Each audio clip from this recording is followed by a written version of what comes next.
ഇറാന്റെ ബുഷേർ ആണവ നിലയത്തിന് നേരെ അമേരിക്കയും ഇസ്രയേലും ചേർന്ന് നടത്തിയ ആക്രമണത്തിന് പിന്നാലെ ഇറാൻ ഗൾഫ് രാജ്യങ്ങൾക്ക് മുന്നറിയിപ്പ് നൽകി. ആക്രമണം മൂലം ഉണ്ടാവാൻ സാധ്യതയുള്ള റേഡിയോ ആക്റ്റീവ് മലിനീകരണം ഇറാൻ തലസ്ഥാനമായ ടെഹ്റാനെ മാത്രമല്ല ഗൾഫ് രാജ്യങ്ങളെയും ബാധിക്കുമെന്ന് ഇറാൻ വിദേശകാര്യമന്ത്രി അബ്ബാസ് അരഗച്ചി പറഞ്ഞു. ശനിയാഴ്ച പുലർച്ചെ ബുഷേർ നിലയത്തിന് സമീപം നടന്ന ആക്രമണം മേഖലയിൽ സംഘർഷം ആരംഭിച്ചതിന് ശേഷമുള്ള 4ാമത്തെ സംഭവമാണെന്ന് അന്താരാഷ്ട്ര ആണവോർജ്ജ ഏജൻസി സ്ഥിരീകരിച്ചു. ആക്രമണത്തിൽ ഒരാൾ കൊല്ലപ്പെട്ടിരുന്നു.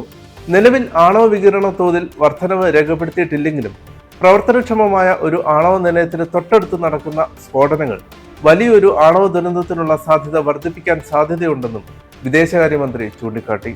ആക്രമണത്തിൽ പ്രമുഖ ലോകരാജ്യങ്ങൾ ആശങ്കയറിയിച്ചു.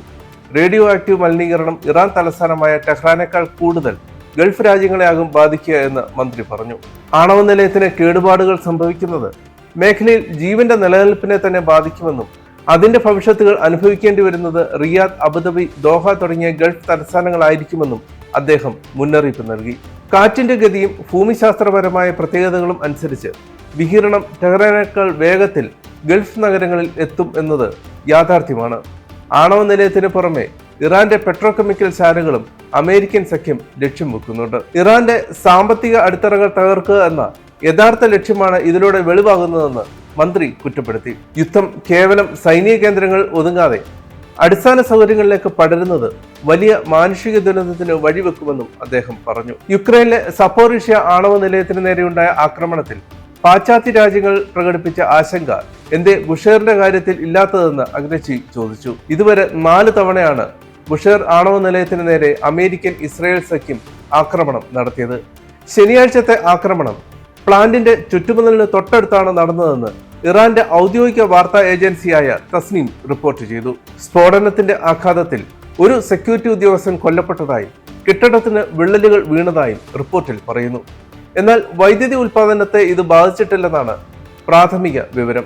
ഇറാന്റെ സാമ്പത്തിക സൈനിക ശേഷിയെ തകർക്കുന്നതിന്റെ ഭാഗമായാണ് അമേരിക്ക ആണവ കേന്ദ്രങ്ങളെ ലക്ഷ്യം വെക്കുന്നത്. എന്നാൽ ഇത് കേവലം ഇറാനെ മാത്രമല്ല അയൽ രാജ്യങ്ങളായ ഗൾഫ് രാജ്യങ്ങളെയും ബാധിക്കുമെന്ന യാഥാർത്ഥ്യം അമേരിക്ക അവഗണിക്കുകയാണെന്ന് രാഷ്ട്രീയ നിരീക്ഷകർ ചൂണ്ടിക്കാട്ടുന്നു. അതേസമയം തിങ്കളാഴ്ചയ്ക്കുള്ളിൽ തങ്ങളുടെ നിബന്ധനകൾ ഇറാൻ അംഗീകരിച്ചില്ലെങ്കിൽ വൻ സൈനിക നീക്കം ഉണ്ടാകുമെന്ന മുന്നറിയിപ്പാണ് ഡൊണാൾഡ് ട്രംപ് നൽകിയിരിക്കുന്നത്. സോഷ്യൽ മീഡിയ പ്ലാറ്റ്ഫോമായ ട്രൂത്ത് സോഷ്യലിലൂടെയാണ് ട്രംപ് ഇക്കാര്യം വ്യക്തമാക്കിയത്. സമയപരിധിക്കുള്ളിൽ കടലെടുക്ക് തുറന്നു നൽകിയില്ലെങ്കിൽ ഇറാനുമേൽ നരകം പെയ്തിറങ്ങുമെന്ന് ട്രംപ് ഭീഷണി മുഴക്കി.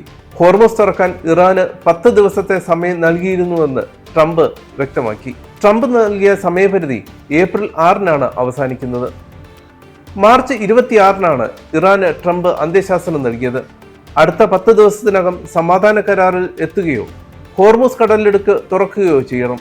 അല്ലാത്ത പക്ഷം ഭയാനകമായ പ്രത്യാഘാതങ്ങൾ നേരിടേണ്ടി വരുമെന്ന് ട്രംപ് ഭീഷണി മുഴക്കി. അടുത്ത ദിവസം സമയപരിധി അവസാനിക്കാനിരിക്കെ ഇറാൻ ഭയാനകമായ പ്രത്യാഘാതങ്ങൾ നേരിടേണ്ടി വരുമെന്നും ട്രംപ് ട്രൂത്ത് സോഷ്യലിൽ കുറിച്ചു. ട്രംപ് ഭരണകൂടം ഇറാന് നേരെ തുടർച്ചയായി നൽകി വരുന്ന സമയപരിധികളുടെ പട്ടികയിലെ പുതിയൊരെണ്ണം മാത്രമാണിതെന്നും രാഷ്ട്രീയ നിരീക്ഷകർ വിലയിരുത്തുന്നു. ഹോർമുസ് കടലിടുക്ക് 48 മണിക്കൂറിനുള്ളിൽ തുറന്നില്ലെങ്കിൽ ഇറാന്റെ ഊർജ്ജ നിലയങ്ങൾ തകർക്കുമെന്നും മാർച്ച് 22-ന് ട്രംപ് മുന്നറിയിപ്പ് നൽകിയിരുന്നു. എന്നാൽ മാർച്ച് 26-ന് ഈ സമയപരിധി കൂടി പിന്നിട്ട് 10 ദിവസത്തെ കൂടി സമയം നീട്ടി നൽകിയിരുന്നു. അതിനിടെ ശക്തമായ ആക്രമണത്തിൽ ഇറാനിലെ ഉന്നത സൈനിക നേതാക്കളെ വധിച്ചെന്ന് US പ്രസിഡന്റ് ഡൊണാൾഡ് ട്രംപ് സമൂഹ മാധ്യമത്തിൽ കുറിച്ചു. അവിവേകത്തോടെ ഇറാനെ നയിച്ച നിരവധി സൈനിക നേതാക്കളെ ടെഹ്റാനിൽ നടന്ന വൻ ആക്രമണത്തോടെ ഇല്ലാതാക്കിയതായി ട്രംപ് സമൂഹ മാധ്യമമായ ട്രൂത്ത് സോഷ്യലിൽ പറഞ്ഞു.